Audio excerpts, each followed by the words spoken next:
national security situation. Now, what do we do on Saturday? Oh, Nikki! Because Saturday is the day we make a decision. Do we want more of the same, or do we want to go in a new direction?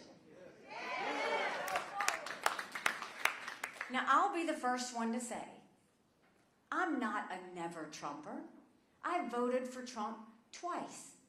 I was proud to serve America in his administration. But the reality is, chaos follows him. Everywhere he goes, chaos follows him. And we can't be in a country in disarray, in a world on fire, and go through 4 more years of chaos. We won't survive it. And then we have to look at the fact that 70% of Americans don't want a Trump-Biden rematch. They're the 2 most disliked politicians in America. 60% of Americans have said Donald Trump's too old and Joe Biden's too old to be president.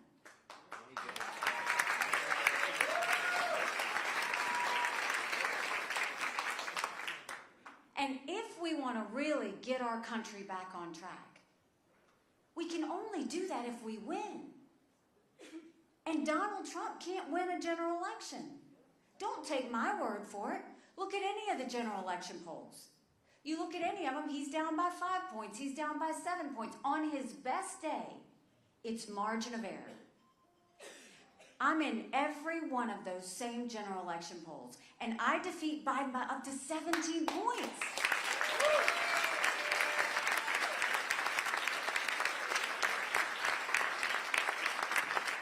Do you know what that means? That's bigger than the presidency. That's House, that's Senate, that's governorships, that's school board. That's getting all of government back on track. But you win by double digits. That's a mandate going into D.C. to stop the wasteful spending and get our economy back on track. That's a mandate to get our kids reading again and go back to the basics in education. That's a mandate to secure our borders with no more excuses. That's a mandate for law and order back in our cities.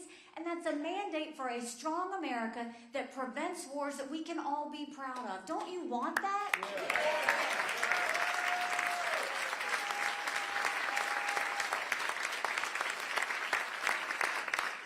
We can have that.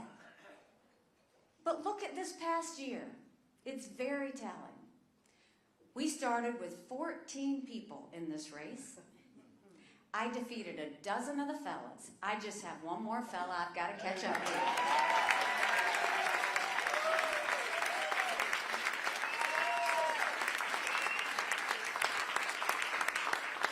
They said we wouldn't make it to Iowa, and we came within 1% of second place. They said we were down in the polls on Election Day by 30 points, and we came in with 43% of the vote. And that night, when we got 43% of the vote, Donald Trump was not happy.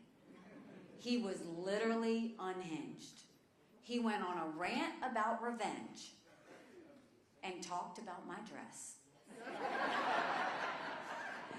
The next day, he said anybody that supports her is barred permanently from MAGA. I love your t-shirt. Now think about that.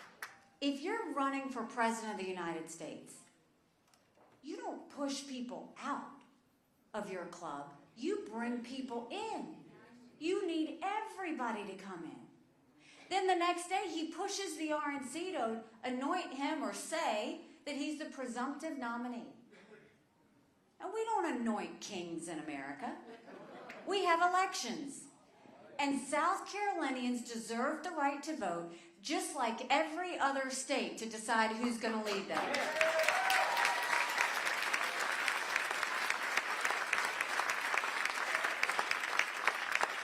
And now he's had 3 judgments against him. He's going to be in court March and April, May and June. He has said himself he is going to spend more time in a courtroom than he is on the campaign trail. And so he's been on a rant about what a victim he is. But what bothers me, whether it was the night of New Hampshire or whether it's after all these rants with these court cases, at no point is he talking about the American people. At no point is he talking about the fact that we're $34 trillion in debt. At no point is he talking about the fact that only 31% of 8th graders in our country are proficient in reading. At no point is he talking about all the openness at the border. At no point is he talking about the lawlessness in our cities. And at no point is he talking about these wars. All he's doing is talking about himself. He's obsessed with himself. And we need somebody who's going to be obsessed with the American people.